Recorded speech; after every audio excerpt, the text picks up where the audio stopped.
Is in the side though to replace Andy Walker. One other change in the Celtic ranks is that Tommy Burns plays on the left side of midfield to replace Billy Stark. So a freshening of the Celtic side. So there's Burns coming back into the side. Missed a few games through injury earlier in the season, then couldn't get in because of excellent form shown particularly by Billy Stark. Here's Joe Miller with the first corner kick of the match. Likes Bailey attacking the ball. It's headed away by Brian Hamilton, and the big defenders coming up for Celtic, putting pressure on the St Mirren defence. Brian Hamilton headed away despite the foul being given to St Mirren inside the box. So St Mirren too have made some changes to their side. They have welcomed back Tony Fitzpatrick and Dave Winnie after injury. There goes McDowell, the referee waves play on. Ian Ferguson now striding forward for St Mirren. The space on the left for Conroy. And the early ball inside, played over the top by Paul Lambert, but a fine sweeping move that from St Mirren. Aiken, McAvenny's header, linking well with Miller. Miller appeared to be caught there by Conroy, but Stay has it for Celtic, now Burns. Probing for the opening at the edge of the box. Tommy Burns. That's well struck. And a good save by Money. But Tommy Burns certainly using the elements to his advantage.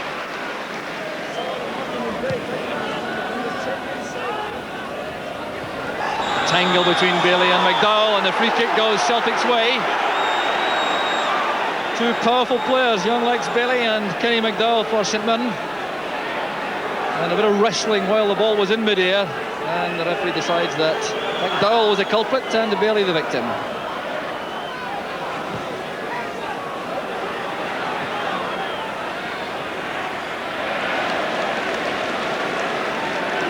The Celtics throw. Anton Rogan using Derek White. Much more licence to go forward, of course, with Roy Aiken in the sweeper role. That's a good pass. Here's Burns. Well, you can see the intention clearly, trying to chip that towards the far corner as Money came off his line. Very difficult with the wind behind, but good play there from Celtic. Derek Hamilton going forward. Making a good angle inside. Looking with Ferguson. There's Brian Hamilton. Very comfortable in this position. And the shot wasn't far away. Alan McKnight diving full length to his right. It was Brian Hamilton who tested the Celtic defence, playing in central defence, but a natural midfield player striding forward, change of pace to set up the shooting chance just wide of goal. There's White. Now Burns. Well, that's good play from Burns. Now he's got Joe Miller free on the right, the chance for Celtic. McAvenny couldn't get on the end of that rebound, and it's swept away by Lambert. Celtic still keeping the pressure on. Well, Lambert now breaking it up, playing it forward for McDowell. Playing the ball out for the throw, but good play there from Tommy Burns for Celtic. Striding out of midfield, playing it forward to Miller. That's a very powerful finish from Joe Miller, beaten away by Money, and McAvenny couldn't get on the end of the rebound. Here's Aiken. Now Morris.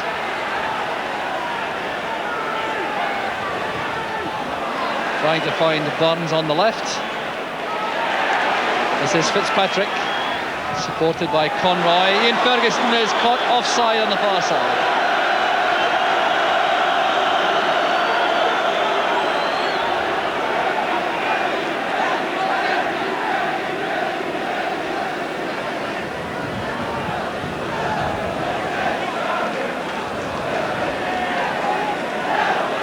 The free kick will be taken by Derek White. Steady downpour, making conditions even more difficult. Up goes McGee, setting it back for McAvenny, and a fine snapshot from the Celtic striker. He didn't hang about at all as it came back from Mark McGee. First time in the volley, and just a little too high. Conditions now utterly miserable for players and fans alike.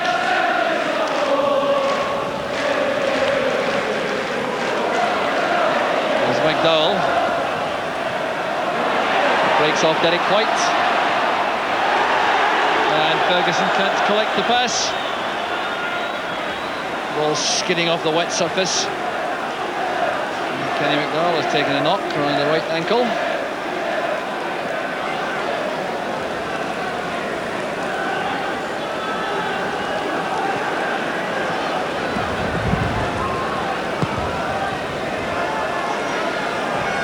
Header by Fitzpatrick, yes, Ferguson. Cameron couldn't gather the ball.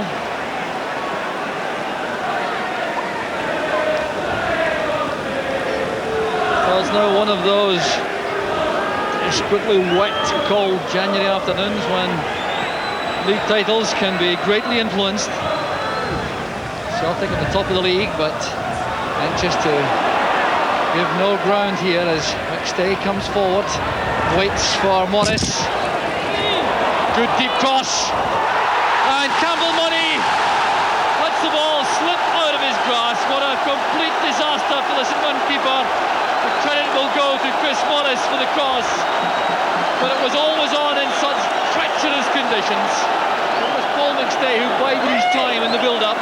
Set the pass up for Chris Morris. A very awkward ball for any goalkeeper, and you have to sympathise there with Campbell Money as the ball slithers into the net. McDowell, lay off for Lambert. Good ball now to Cameron, who's very quick indeed. And the tackle was beautifully timed by White.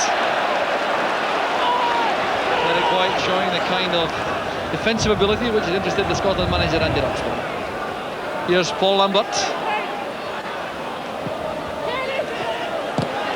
That's a good effort from Ferguson. Getting in there for the snapshot inside the box. It was deflected by Bailey over the top. It's a St Mirren corner kick. But here's Ian Ferguson at his best.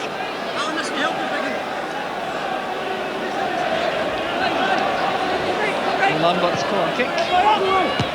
Atkins header. Going straight to Cameron, but there's no further action in the first half. The half-time whistle goes. Celtic depart leading by 1-0. And Campbell Money is the player who certainly gave them the lead. One of Scotland's finest goalkeepers, a victim of these treacherous conditions. As a fine cross came over from Chris Morris. Money, who hadn't made a mistake all day, fumbled, the ball was in the net. And that's what gives Celtic that vital lead. It's St Mirren 0, Celtic 1.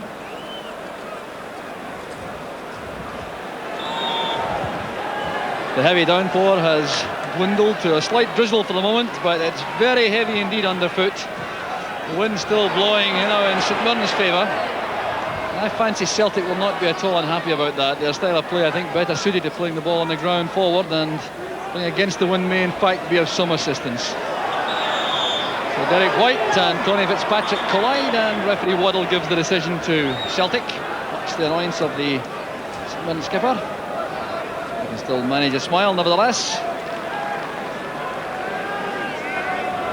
So Roy Aitken organising his forwards for the free kick, which was intended for Rogan. There's no question about it that Celtic got a substantial bonus there from the error by Campbell Money. And I fancy they'll be very anxious indeed to develop that with a clear-cut goal of their own as early in the second half as they can. But St Mirren can be depended upon, I'm sure, to press forward looking for an equaliser. They certainly lack nothing in terms of fighting spirit, the men from Love Street. Back it goes to Hamilton, put under pressure by McAvenny. One of the features of the Celtic forwards play is the fact that they give defenders no peace at all. It was McAvenny demonstrating that.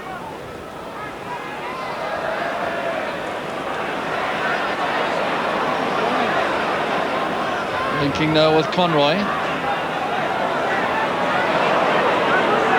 Fitzpatrick.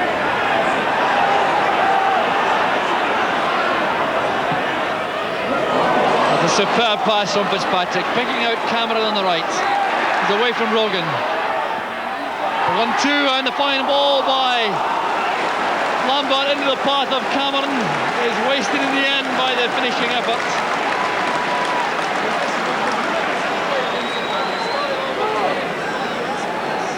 Billy beating Ferguson to the high ball. It's played away by Conroy.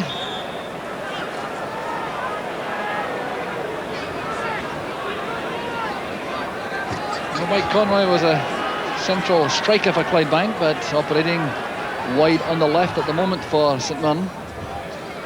Here's Frank McAvenny.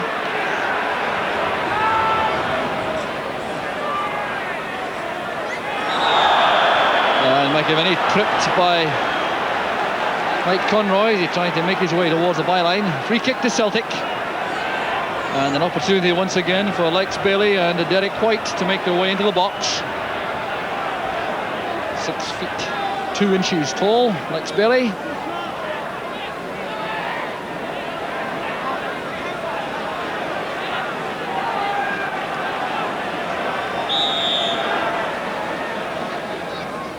There's Morris. The header from McGee. And that's turned away by Campbell Money. What a magnificent piece of goalkeeping. McGee must have thought that he was certain to make it goal number 2. And if Money was at fault for the Celtic opener, he certainly has redeemed himself. Another in attack is Mark McGee. That's well timed. He needs help in the middle. A semblance of an error that time from Campbell Money. Sure piece of handling. Ferguson carries the ball out.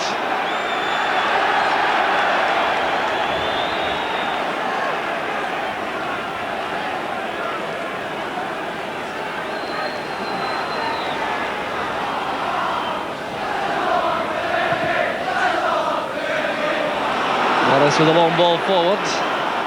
Brian Hamilton sends it back to Money. Another excellent young prospect here at Paisley.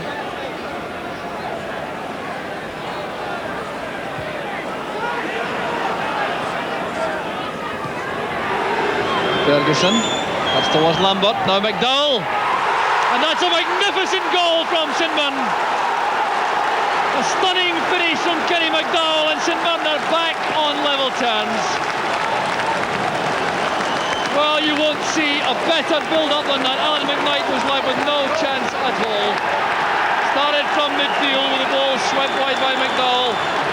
When the pass came inside, it was McDowell who was there with that sizzling finish, which left McKnight with no chance at all.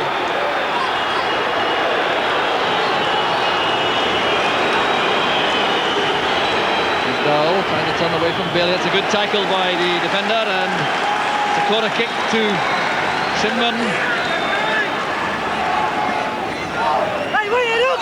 Paul Lambert taking these corner kicks for St Mirren.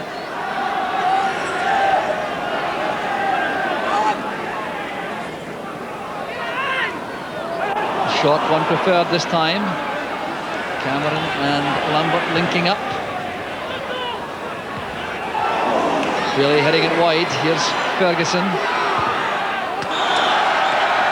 And it's turned behind for the goal kick by Ian Ferguson. Another chance goes a-begging for St Mirren to test Alan McKnight.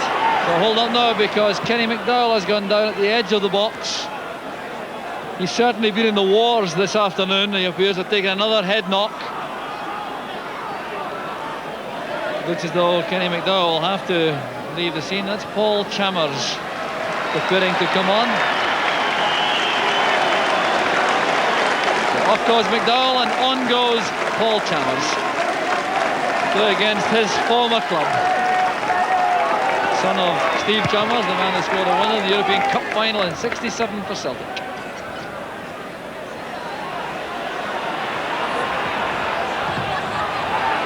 This is Ian Ferguson. Chances on for Conroy. Another great passing movement from St Mirren. The final shot from Conroy had no real power.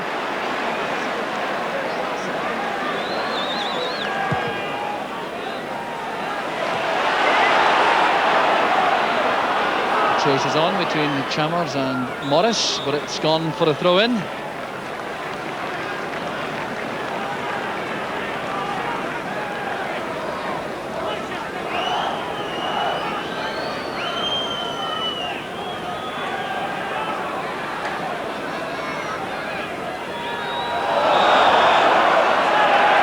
foul throw called. Chris Morris, who was penalised for not putting the ball fully over his head. Eric Hamilton gets it right. That's a good turn by Ferguson. Bailey and Aiken closing in and forcing him to turn the ball behind, but Ferguson beginning to exert himself now up front for St Mirren, sensing the prospect of victory.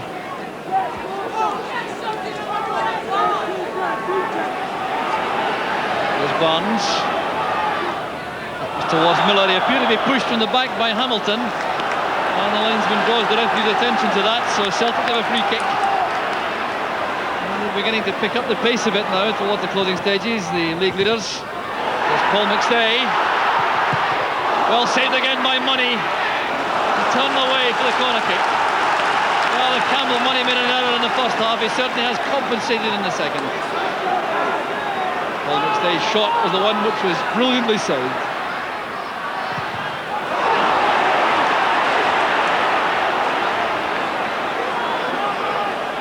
Joe Miller with a throw. Here's Mark McGee. Looking for support. Miller's cross. Rogan is there. Once again, Money judged things well in his goal line.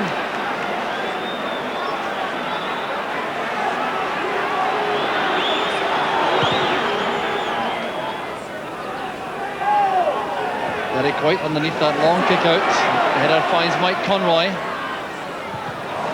Really sliding in with the clearance. Here's Derek Hamilton. Paul McStay. This is Joe Miller. He's away from his marker now. Chances on for Celtic with McAvenny and McGee in support in the middle. Still Joe Miller. And it's appeals for a penalty kick for handball, waved aside by the referee. Joe Miller protesting to the far side linesman David Graham from Indoleithen is being asked to influence the referee, but to no avail. Certainly appeared to strike a hand as Miller came forward. And there's going to be trouble for one player from Celtic. It's Paul McStay, who's about to be booked for protesting too vehemently to referee Waddle. Well, Joe Miller striding towards the byline, playing the ball across goal. It appeared to strike a hand. The referee clearly taking the view that there was no intention and therefore no offence.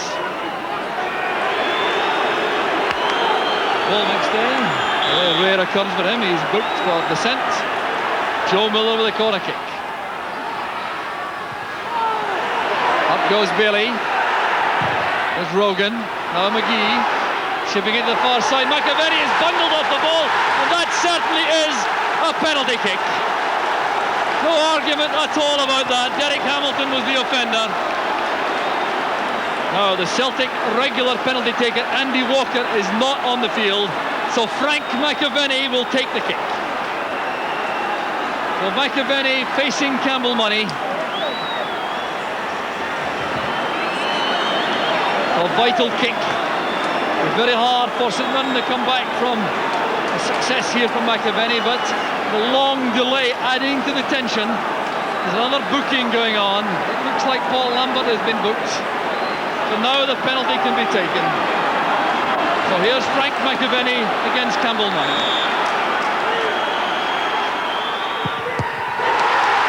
And that's a superb save by Money. Campbell Money dancing with delight on his goal line. McAvenny's head hangs. He knows he's passed up the best chance so far to win the match for Celtic. And perhaps the long delay contributed to that uncertainty on the part of McAvenny. He came forward to take the penalty. Money was very quick going to his left to make the save. And now McGee. Well, that's good play. McAvenny now had a chance to make amends. It's Frank McAvenny. But he couldn't get the shot on target. And how he would have relished a successful finish to that attack.